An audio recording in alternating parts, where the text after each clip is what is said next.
Vascaíno, fala Vascaína, tudo bem?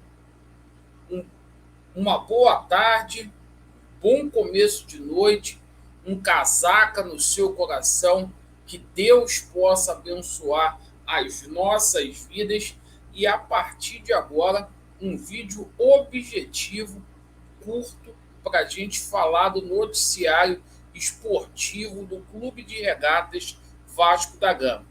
Entre esses assuntos, iremos abordar aqui a situação aí de processos na justiça.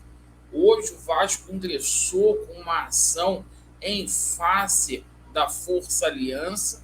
Em compensação, o Vasco recebeu aí mais um processo na Justiça do Trabalho.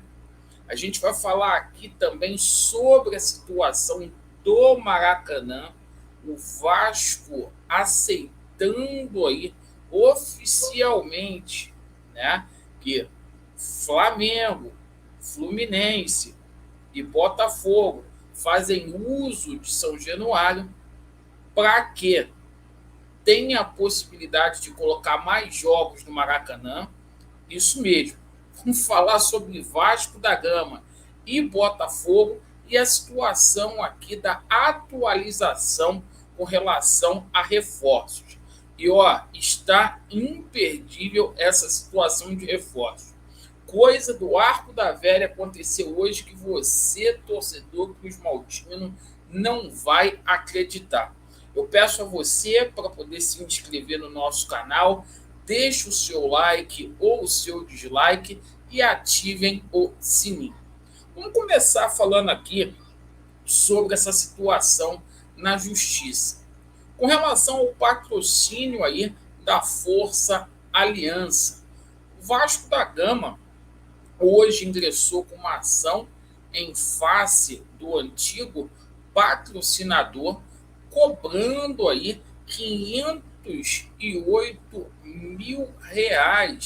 Isso mesmo, né? A Força Aliança deu um calote no Vasco da Gama, não pagou aí o que devia e o Vasco está pleiteando junto à Justiça este ressarcimento. Bom, se por um lado o Vasco entrou com uma ação na Justiça, após o Germancano ter ingressado com uma ação na Justiça do Trabalho, hoje foi a vez do Fernando Miguel. Fernando Miguel aí cobrando ao Vasco da Gama um montante de R$ 720 mil. Aquele Fernando Miguel que foi goleiro do Vasco da Gama. Quando o Fernando Miguel saiu do Vasco, ele cobrou aí, ou melhor, ele fez um acordo com a atual administração, essa administração que é muito competente, transparente, que o Vasco iria pagar R$ 720 mil parcelado em 48 parcelas de R$ 15 mil. Os ativos aí do futebol passaram para a SAF e o Vasco ainda não pagou, a 777 não pagou nenhuma parcela desse acordo. Bom, vamos ver aí cenas futuras aí. Sobre a situação aí envolvendo o Maracanã. O Luiz Melo deu uma declaração hoje aí muito polêmica e o Vasco, tá, aceita abrir mão aí de São Januário para fazer uso mais vezes do Maracanã. E eu gostaria de saber aí a sua opinião sobre isso, né? Gostaria mesmo, certo? E a gente vai abrir aspas aqui para o Luiz Melo para a gente colocar o que o Luiz Melo falou sobre essa situação do Maracanã. Vamos ver aqui. Vamos colocar aqui para a galera com fonte, porque como é um assunto polêmico, a gente já traz aqui para vocês. Vamos lá. Então tá lá, ó. Para usar mais o Maracanã, Vasco pode rever cessão de São Januário para os rivais. A gente abre aspas aqui para o Luiz Melo. A torcida do Vasco tem a questão do pertencimento. É nosso estádio, mas sempre foi assim. Quantas vezes as pessoas já viram Fluminense, Botafogo e o próprio Flamengo jogar em São Januário? Não sei se é possível ou não, mas não vejo nada de excludente. Então, o Vasco aí pode abrir mão de São Januário aí para ceder os três daqui do Rio de Janeiro para ter condições de jogar aí no Maracanã. Deixe a sua opinião sobre o jogo aí entre Vasco da Gama e Botafogo. O Vasco está com 7 desfalques aí para essa partida. Vou listar aqui os desfalques para vocês. Léo Jardim, por conta do regulamento. Ivan, por conta do regulamento. Thiago Rodrigues, por conta do regulamento. Robson Bambu, lesão. Jair, por conta da lesão e do regulamento. Marlon Gomes, lesão, e Figueiredo também por lesão. Sendo assim, o Vasco finalizou a preparação hoje. A escalação será Raus, Pumita Rodrigues, Miranda, Léo Pelé e Lucas Piton, Rodrigo Barros, Gabriel Peck, Alex Teixeira e Pedro Raul. Esse é o time do Vasco da Gama definido para a partida de amanhã. Bom, sobre a situação aqui envolvendo reforços, a gente hoje teve coisas do arco da velha, gente, do arco da velha.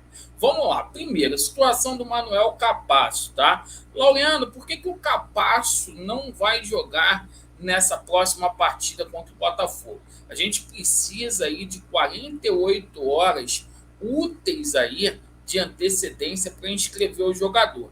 Não deu tempo, porém a previsão de estreia de Manu Capasso será contra o Boa Vista no dia 25 de fevereiro, tá?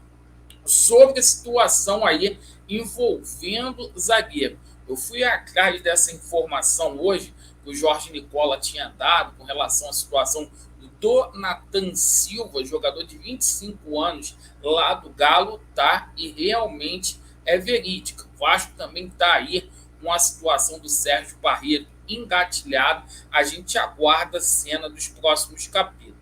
Sobre a situação de volante, gente, parece que o Vasco vai ter que recomeçar do zero. O Vasco perdeu o Charles Aranguiz aí para o Internacional. O jogador está sacramentado com o Inter, certo? E o Souza, que estava tudo certo para vir para o Vasco da Gama aí no meio do ano, parece que vai acertar com o futebol chinês. O nome do time é Beijing Guan, o nome do time aí que ele vai acertar. O contrato dele termina lá na Turquia com o Besiktas no meio do ano e o Vasco não fez muita questão, segundo os passadores de pano, de acertar com esses dois jogadores por conta dessa situação aí de lesão que eles têm. Bom, sendo assim, o Vasco volta as suas forças aí para a situação do Bruno Henrique, que foi um jogador que foi oferecido ao Vasco, e principalmente com relação ao Cuejá. Mas a situação do Cuejá é para o meio do ano, depois de maio, isto porque com o transfer ban lá do Al Hilal, certo? O Al Hilal não vai liberá-lo agora. É uma contratação para o segundo semestre. Bom, e hoje, né, cara, a gente teve uma informação aí sobre o Lelê, cara. Deu um imbróglio com a situação do Lelê. Isso mesmo. Isso mesmo. Por quê? Pasmem os senhores, olha o que aconteceu. Eu tenho dificuldade para entender essa situação de estar milionário. Bom, o Vasco da Gama ia confirmar a negociação amanhã, na quinta-feira, com o Itaboraí. Mas aí o que acontece? Vocês acreditam que o Vasco pediu para poder parcelar, isso mesmo, R$500 mil junto ao Itaboraí? Estou com dificuldade para entender essa situação de milhões, né? Aí o Itaboraí, né, falou, olha, eu só aceito parcelar em 2 vezes. Em 2 vezes, o Itaboraí falou. O Vasco queria parcelar em mais de 2 vezes essa situação aí do Lelê com o Itaboraí. Deu um entrave nisso aí. Informação do Jorge Nicola, certo? Sobre a situação aqui de 2 jogadores que estão lá no mundo árabe. Apesar da concorrência, o Vasco tenta aí a contratação do Coronado, tá? Conforme eu disse hoje na parte da manhã para vocês, o Rafael Brandini, empresário do atleta, está tentando aí a liberação do jogador.